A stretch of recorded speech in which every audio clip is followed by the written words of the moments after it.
Yo, this is Plug Events and Time have come. The Lion tell them one story. This is Lionesses. Stay tuned.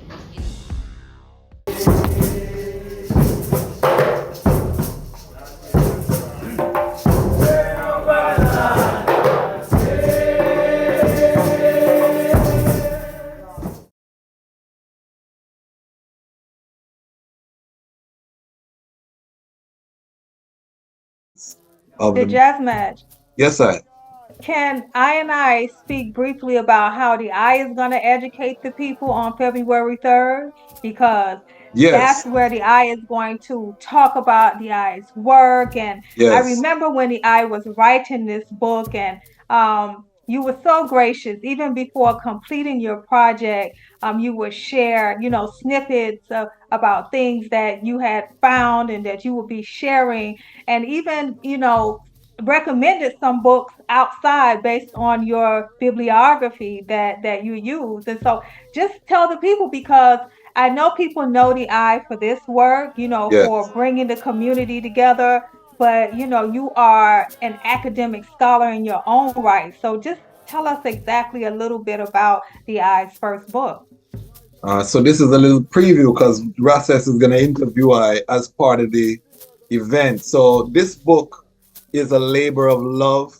Um, I started when I started university at Howard University, and I tell people I came into this movement as a skeptic. My cousin embraced Rastafari. My religion was womanology at Howard, and I I started as a skeptic because I'm saying, why are they calling this little Ethiopian man name? What is, growing up in Jamaica, of course, the music, the culture, but when it touches your family, is a different scenario. So I started doing research. They were challenging in terms of history, and I'm a history buff. So there was so much I realized I did not know. And at the time, I worked at Howard University in the computer lab. So I used to print out, I used to search, and then I would print out little things and I would just file them. So this book really started when I was at Howard University. And what I did over the years is I created a chronological timeline of excerpts from different publications, just putting the piece together in terms of the works of His Majesty. And I realized this is superhuman, because any small facet of this work could have been one man's life legacy. We're talking about building a nation. We're talking about everything from transportation, religion, military, agriculture, every facet of development. When you dig deep into Kadamawi Haile Selassie's work, it really just blows the mind, and I said, this has to be my life work in terms of telling the story because, one book would have a little small part and it's impressive. Another book would have a little small part, it's impressive. But when you put it all together, the picture that you get, none of these books had put the whole story together. Another thing I didn't like is that they separated, Ethiopia from the African story. So I was always, when I was reading about his mind, what was happening in Ghana with the Ashanti at this time? What was going on in Nigeria with the Igbo and the Yoruba, South Africa. So I wanted to write a story that weaved this narrative that connected the dots between the entire Pan-African story and Ethiopia's place in it. Finally, I really want, I have always been an avid reader. I love epic fantasy, The Hobbit. I remember reading these books, Clan of the Cave Bear, this, that, anything I could get my hands on in terms of fantasy and stories, science fiction, Ender's Game. Will you name? There are so many books that I, as a youth, Lord of the Rings, this, that, that. I would read, and I love just being lost in these worlds, learning the world building that the authors engaged in.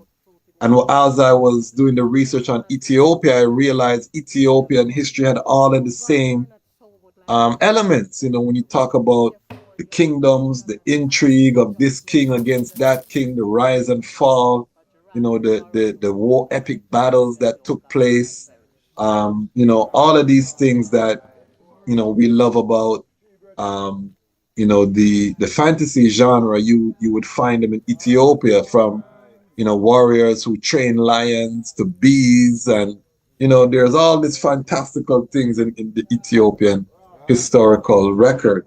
And so I wanted to capture that all in one work. So this work is the first volume of a 7-volume journey, on which I catalog the life of His Majesty, the uprising.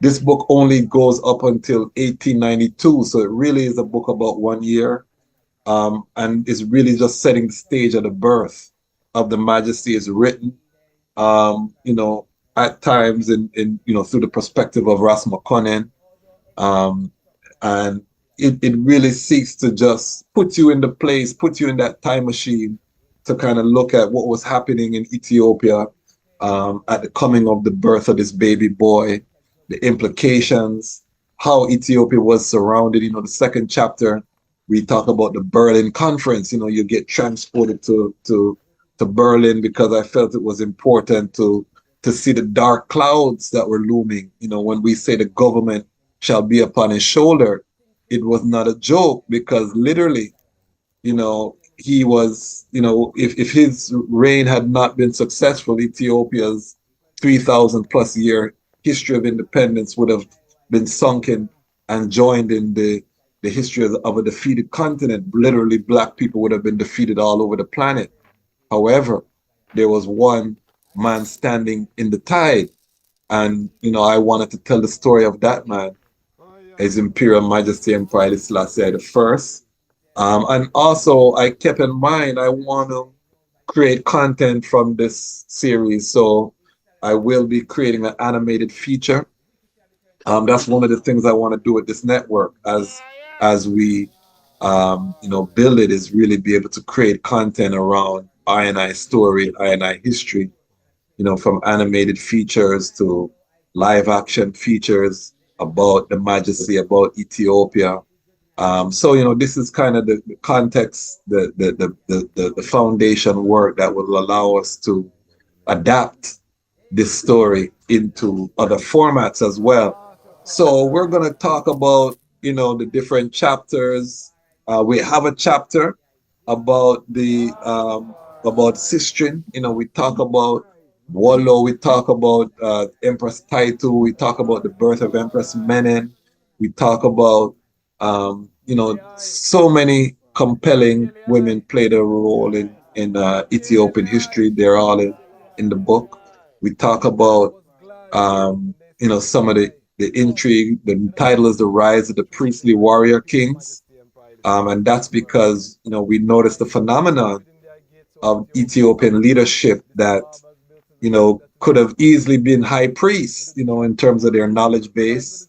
All of them fought on the battlefield as well. They could have easily also been considered field marshal generals or warriors, or warrior kings, and they were also kings, or king of kings. So this, I found very fascinating, this, because when you read in the Bible, you read about Abraham, you read about King David, you read about, some of the Israelite kings. It's the same model that was replicated, but, King David is a story that was written on scrolls. We couldn't see King David. His Majesty's story was recorded on camera, so that we could all see him fight on the battlefield. And for those who say, well, he was on the battlefield, it was a photo op, I always say, I want you to go into an active war zone and go take some pictures and see how that works out for you. You know what I mean?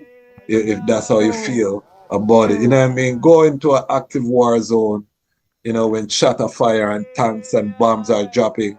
If you think that's what His Majesty was doing, and tell me how that works out. Well, the Uh, jazz match. I want to say that it's so exciting to hear the eye talk about all of the components that went together, and how that's how your mind works.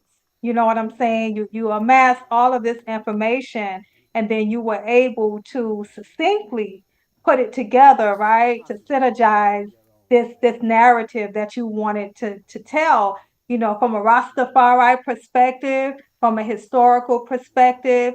You even tapped into your iris, to go in, and look at it from an analytical, iridical view. And that's really important. And I just want to say for the viewing audience, especially those in South Florida, right? What a treat this is going to be, because I have always lived in South Florida and I have always been a part of the Rastafari community here. I know what we've had as far as who's been here. I know who's had an impact, right? And I like to say that this work, I feel like the eyes work is going to kind of recharge the energy and the space. I'm glad that Lalibela Institute is the host for this type of re-energizing, so to speak. And so I'm really encouraging everyone, if you haven't been to the Institute, let this be your first opportunity. What a wonderful first opportunity, because we've had a variety of events there, but you, the eye, is really our first. You are our first lecturer, our first, author to come in outside of myself. You understand? So now I get an opportunity to introduce brethren and sistren that I travel the world with in some cases, right? To come in to my home, literally and figuratively, right? And to share this knowledge. So if one can't travel to a DC, because I know the eye is based out of DC, or sometimes I'm traveling, I'm in St. Croix. So if you can't make those types of travels, right? When this type of event is brought to your home space, take advantage of it.